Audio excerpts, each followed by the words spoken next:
قبرستان جا کر کے قبر کی زیارت کرتے رہے، وہاں جا کر کے ہم کھڑے ہو کر کے یہ سوچیں کہ جو قبر میں یہاں پہ اندھیرے گڑھے میں جو لوگ پڑے ہوئے ٹوٹی ٹوٹی قبروں میں جو ہیں، ایک دن یہ بھی ہماری طرح سے، ہماری طرح گھومتے تھے، ہماری طرح چلتے پھرتے تھے، ہماری طرح کھاتے تھے، بال بچوں میں اپنے رہتے تھے، اور آج ان کا انجام یہ ہے۔ اور یقینی طور پر چند دنوں، چند مہینوں، چند سالوں کے بعد ہمارا بھی یقینی طور پر یہی انجام ہونے والا ہے۔ آدمی جب وہاں کھڑا ہو کر کے سوچے گا اس باتوں کو تو اس کے اندر آخرت کی فکر پیدا ہوگی، دنیا سے بے رغبتی ہوگی، اللہ تبارک تعالیٰ کا ڈر ہوگا اور اچھے اعمال کرنے کی کوشش کرے گا۔ اللہ تبارک و تعالیٰ نے ہمیں متعدد مقامات پر قبر کو یاد دلایا ہے، اور کب جب آدمی نیک، حدیث میں آتا ہے کہ جب دیندار اور پرہیزگار آدمی کے موت کا وقت جب قریب ہوتا ہے تو اللہ تبارک تعالیٰ فرشتوں کو بھیجتا ہے۔ وہ فرشتے ایسے ہوتے ہیں کہ ان کے چہرے سورج سے بھی زیادہ چمکدار ہوتے ہیں، وہ آ کر کے بیٹھ جاتے ہیں اور اپنے ساتھ وہ جنت کا کفن لے کے آتے ہیں، جنت کی خوشبو لگی ہوتی ہے، اور آ کر کے وہاں بیٹھ جاتے ہیں۔ پھر اس کے بعد ملک الموت آتے ہیں، اور ملک الموت آ کر کے اور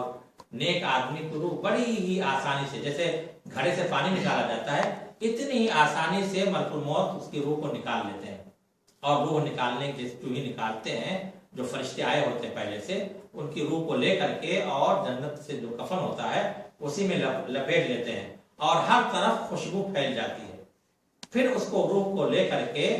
آسمان کی طرف جاتے ہیں، اور وہاں آسمان کے فرشتے بھی استقبال کرتے ہیں اور روح کے لیے دعا کرتے ہیں، اور پھر علیین میں اس کا نام لکھ دیا جاتا ہے، اور روح کو پھر دوبارہ زمین پر واپس کر دیا جاتا ہے۔ حدیث میں آتا ہے کہ جب کسی نیک بندے کو لوگ کندھے پر لے کر کے قبرستان کی طرف چلتے ہیں تو بولتا ہے قدمونی قدمونی، کہ مجھے جلدی لے کر چلو، اس کو جلدی لے کے چلو۔ اور جب لوگ اس کو دفن کر کے، اس پر نماز جنازہ پڑھ کر کے دفن کر کے اور دعائیں کر کے جب پلٹنا شروع کرتے ہیں، جب پلٹنے لگتے ہیں، اسی حالت میں اس کے پاس دو فرشتے آتے ہیں، اس میں سے ایک کا نام منکر، دوسرے کا نام نکیر۔ وہ دونوں فرشتے آتے ہیں اور اس کو بٹھاتے ہیں۔ وہ جب بیٹھتا ہے تو قبر کی وحشت دیکھ کر کے حیران ہو جاتا ہے، اور لوگوں کے واپس ہونے والوں کے قدم جو آئے اس کو دفن کرنے والوں کے قدم کی آہٹ وہ سنتا ہے،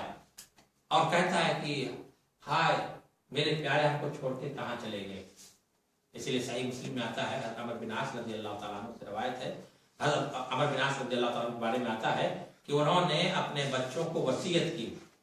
کہ تم لوگ نماز مجھ کو دفن کرنے کے بعد فوراً نہ چلے جانا، تھوڑی دیر کھڑے ہونا اور میرے دعا کرنا، تاکہ میں آسانی کے ساتھ